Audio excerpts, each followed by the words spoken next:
Welcome back to another episode of the I'm Not a Hater podcast featuring favorite not hater, Mr. Brown, Mr. BRWN. Um, Talking about another topic that is close to me, near and dear to me, and what I do on a daily basis. Talking about the school system.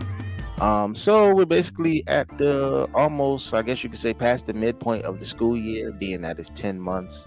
We're nearing day 100. And for most educators and students, this means that we can basically see the finish line of the school year. It's not, over by any stretch of the imagination. We still got a ways to go, but we can see that it's almost done. And with that being said, we're gonna check in with some more do's and don'ts, or just updating you on, what you should probably be doing or not doing as parents in this particular school climate, whatever school climate that you may be in at this point.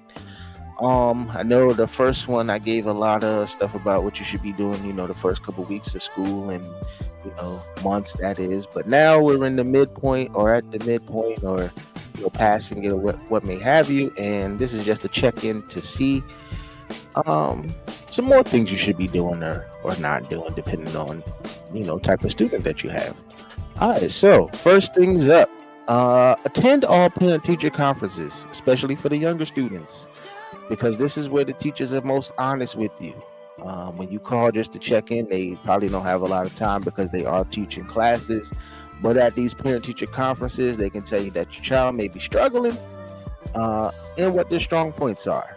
These conferences are meant to be all bad, but they can give you a scope of the type of work that your child is doing or not doing, and what you can do as a parent to help them progress. Because remember, it does start at home. They come to school, but it also continues at home too. So if you're not putting in the work at home, the student's going to fall apart in most cases, okay? Unless they're, super independent and they do it on their own. But in most cases, we know kids aren't. They often need guidance. So they're going to need some help in those situations. All right. Keeping it going. Don't live in a bubble. If the teacher is saying that your child is struggling doing work in school, this is the point where you, along with the teacher, remember that partnership I talked about in the first episode, the partnership, you come together and you got to help the student to make progress. Whether it's reading more, so instead of 10 minutes a night, you bump it up to 15 to 20, practicing math, including the new math that most parents don't like, or they basically dislike it at this point.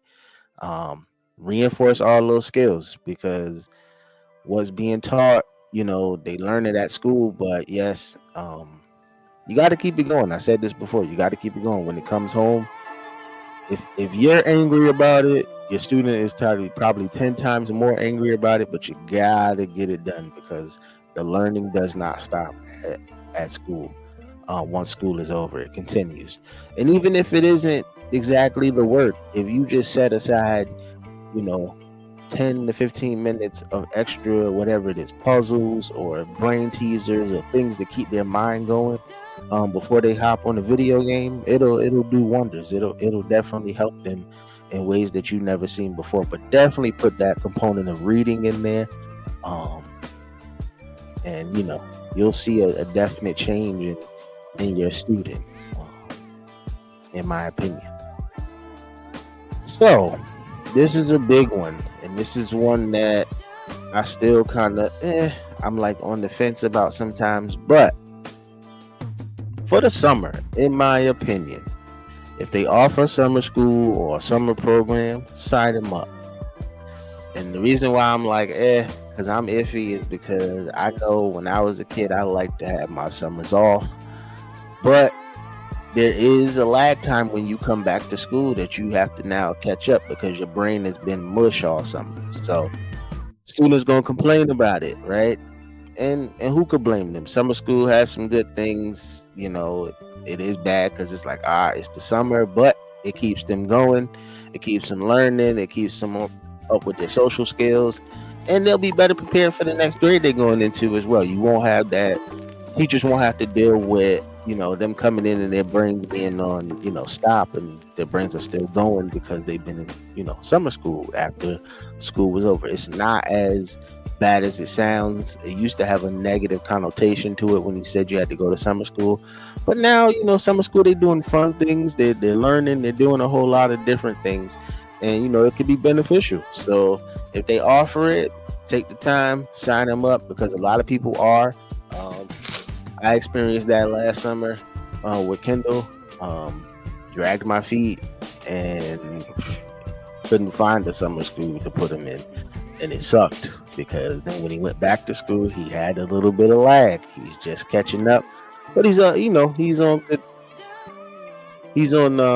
a good path. But it took a while because his brain was all cartoons and video games all day. So definitely signing him up for summer school this year. And yeah, we're gonna see what happens. We'll see if it's different as opposed to last year. So going in the third grade, he'll be better prepared.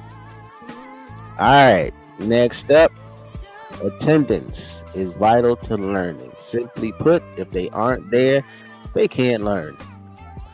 Appointments and all other emergencies, we know they happen. And I know I sound like a principal at this point. But if they could be scheduled later on or towards the end of the day, try to make that happen, because when the learning happens and the kids aren't there, they fall far behind. They fall too far behind. It's going to be difficult, very, very difficult to get them back on track. So try to have your kids in school as much as possible. I know this isn't difficult. Listen, we struggle with this as well. Again, with Kendall having asthma the way that he does, it's not always easy to have an asthmatic child in cold temperatures and winter time, or even sometimes even warm temperatures, without doing necessary treatments and having pumps and things like that. But we try to do the best that we can, get them to school, at least get them in there. We always let them know, like, if you experiencing issues, let the nurse know. We'll come and get you, but at least you're there to learn something at some point. So if they can and they're physically able, have them in school. It just makes a world of a difference. And coming from a person who does attendance work, it's less calls that we have to make to your house and bug you about why your kid isn't there. Just keeping it a buck with you. As an attendance worker, we don't want to make those calls either, to have to tell you that your kid has missed another day.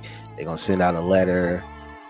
They're gonna do all kind of things. In some cases, if it's too many absences, DCF is gonna get involved, and you just got a whole bunch of things happening that you truthfully shouldn't have happening.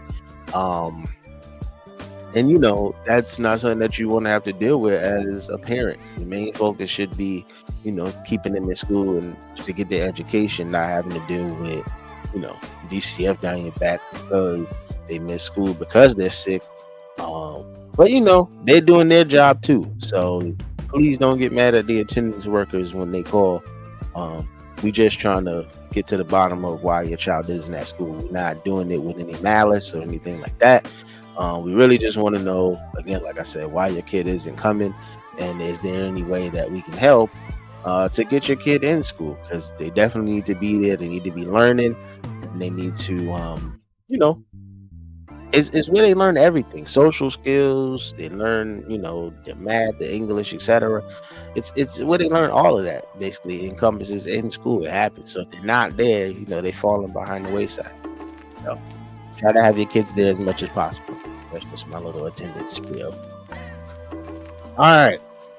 Another big one for those kids who still misbehave and have behavior issues. Still checking on their behavior. The moment you stop doing that is when the kids will decide to misbehave. It has been my experience, again, that the most involved parents have the students who behave.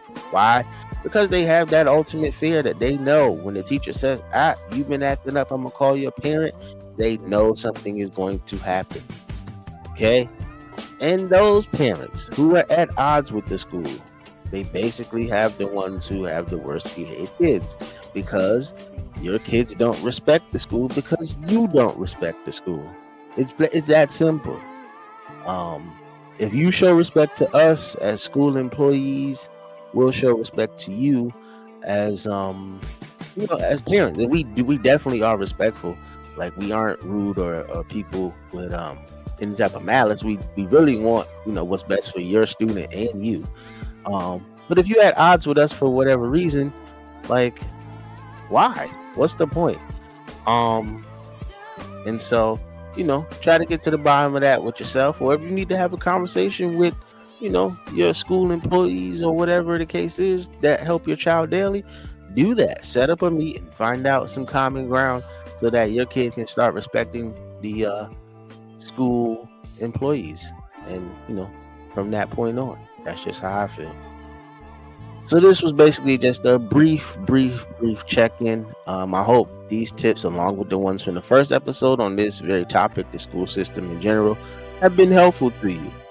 I wish that, your children are having a great school year. Hope the rest of it is fantastic. And if they need to go to summer school, I hope that is great too. Peace and love. Again, this is Mr. Brown with his education hat on, his educator cap on. Just letting you know some things you could do to make sure that your kids are progressing well in the various schools and school systems. Peace and love. I wish you guys nothing but the best. I'll see you soon.